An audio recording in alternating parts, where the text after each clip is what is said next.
Okay, good morning mga Karay Technology. Panibagong video na naman. Please subscribe, please like and like. Yan. Kung kayo po ay nasa stage of calamity ngayong tag-init.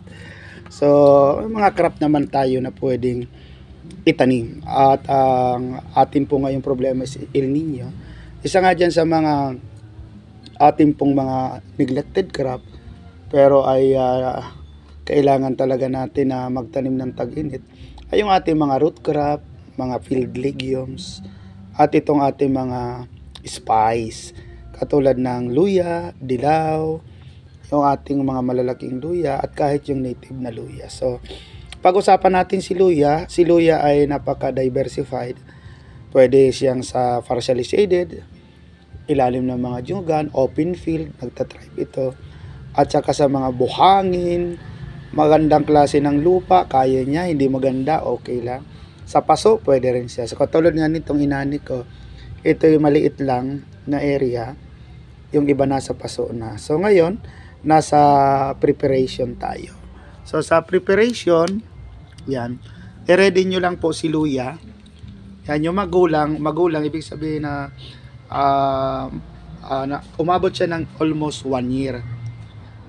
Yung mga 8 months kasi pambenta, kailangan ibilad nyo pa po yun. Katulad nito, ito ay naani namin ng mga 8, pero maganda yung mga 1 taon kung mga pananim or magulang ng konti. So sa luya, pag malaki yung tinanim mo, halos ay triple ang naani nyo, o lumalaki siya ng, kalibawa ganito kalaki, lumalaki siya ng 3 hanggang 2 hanggang 3. So lumalaki siya.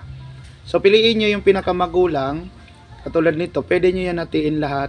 Pero ang gagawin ko, medyo malaki ang itatanim ko. So halos pagdalawahin ko lang siya. Ito sana pwede pa yan. Ayan.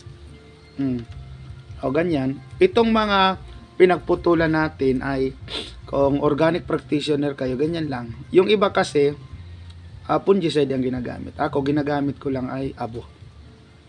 Yan, ibibilad nyo pa po ito ng halos 3 araw sa init para yung mga bata pa ay mag-mature at ma-break yung kanilang dormancy. Dormancy yung resting period nila. So, natutulog din yan parang tao. O sige dito. Kayo nga natutulog din kayo Yung mga bata natutulog sa klase. Maraming klase ng pagtulog. So yan, isaw-saw nyo yung part na yun sa abo. Yan.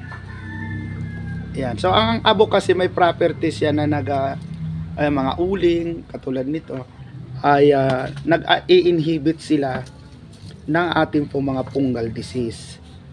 Yan ito. Yan. So kahit sa urban area naman, ganun din naman ang gagawin nyo. Pareho pa rin. Huwag nyong i-direct na itanim. Kung wala naman siyang sugat, mas maganda yan buo.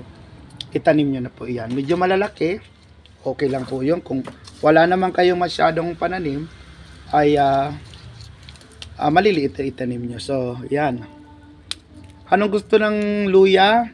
Siyempre, yung ating pong mga well-cultivated, loose na soil, at saka yung mga sandy loam, pwede po yan. So, ito pa rin po ang inyong professor na nagpapaalala sa tamang teknolohiya, Pilipinas aasenso ka. At magtanim na tayo ng luya. Bye-bye!